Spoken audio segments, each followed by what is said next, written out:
Hello students, welcome in the online classes of MDN School Clayet.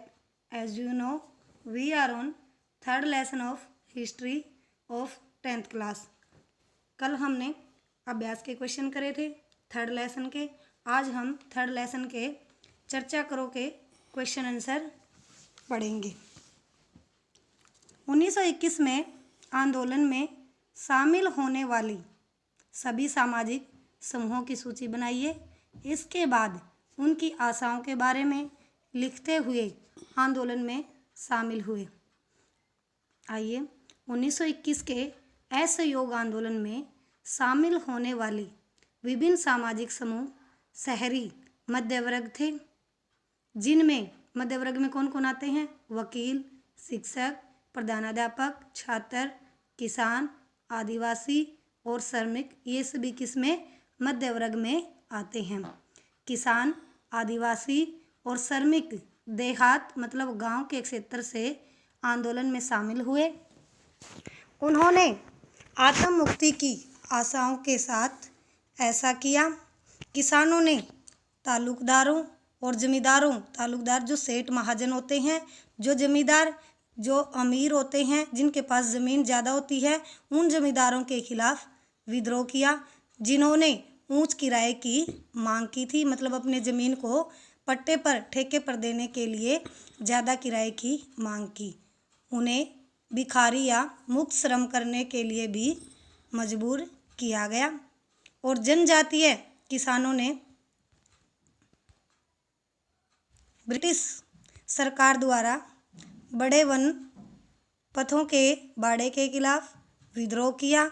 जो आदिवासी थे, उन्होंने जो ब्रिटिश सरकार ने जो वनों में, जो जंगलों में जो कानून बना दिए थे, उन पर जो आदिवासियों के लिए जो रोक लगा दी थी, उनका आदिवासियों ने अंग्रेज़ों के खिलाफ बड़े तौर पर विद्रोह किया, जिससे उन्हें आजीविका के साथ मतलब अपने जीवन का गुजारा करने के साथ साथ पारंपरिक अधिकारों से भी रहित होना पड़ा। जो उनको स्टार्टिंग से शुरू से जो अधिकार मिले हुए थे आदिवासियों को, वो अधिकार भी उनको खोने पड़े। और क्या है, जो जंगलों से उनके आजीविका का जीवन का गुजारा होता था, वो उनसे भी उनको हाथ धोना पड़ा।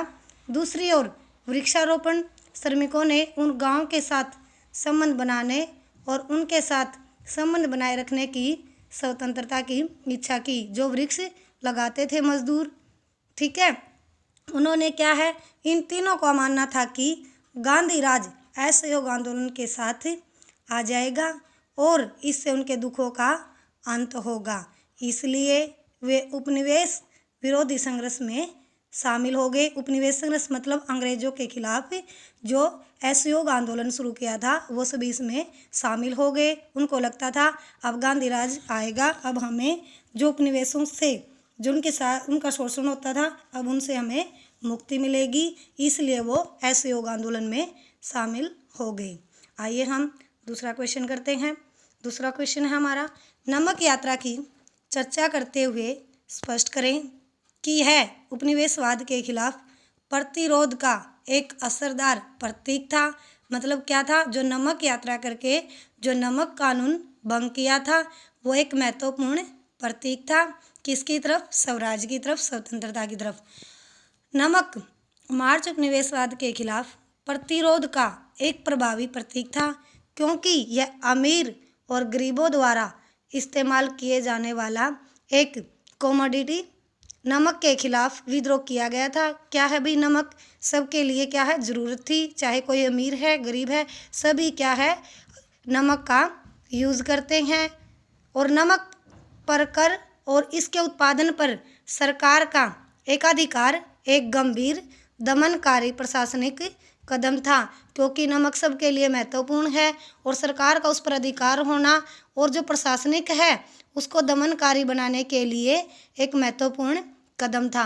नमक मार्च प्रभावी भी था, क्योंकि गांधी जी मार्च के दौरान बड़ी संख्या में आम लोगों से मिले थे और उन्होंने उन्हें स्वराज मतलब क्या है, स्वतंत्रता और अहिंसा का सही अर्थ बताया। भी स्वतंत्रता क्या होती है और अहिंसा क्या होता है।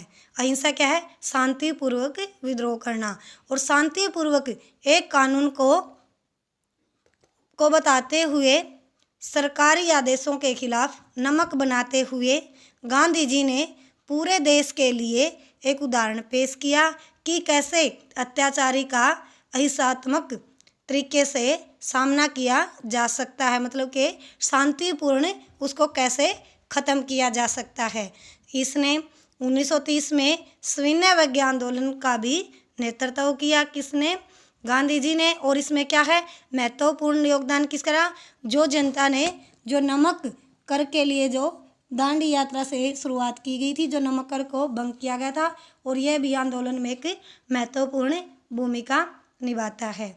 आइए हम तीसरा क्वेश्चन करते हैं।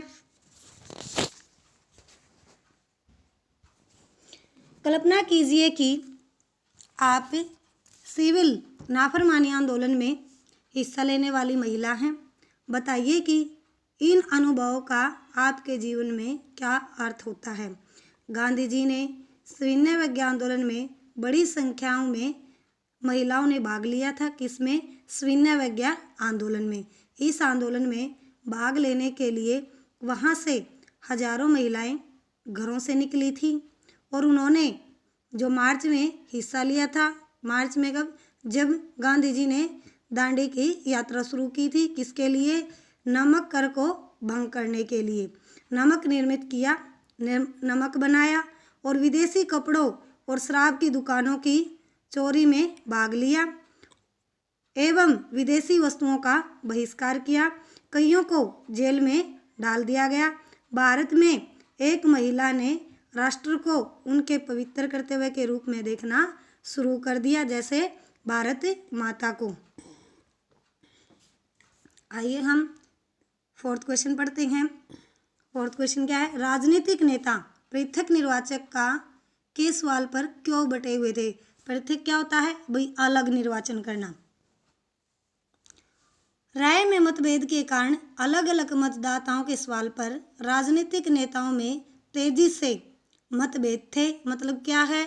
अलग अलग निर्वाचक प्रक्रिया के लिए उनमें मतभेद बने हुए थे, जबकि अल्पसंख्यकों और दलितों के कारण का समर्थन करने वालों का मानना था कि केवल राजनीतिक सशक्तिकरण और उनके सामाजिक पिछड़ेपन का हल करेगा। कहने का अर्थ है अल्पसंख्यक मतलब थोड़ी संख्या में दलित जो पिछड़ी हुई जाति के थे, उनका कहना था कि जो राजनीति है, जो उनके लिए सीटें आरक्षित की गई हैं, वो उनके जो समाज में पिछड़े हुए हैं उनका वो हल करेगा।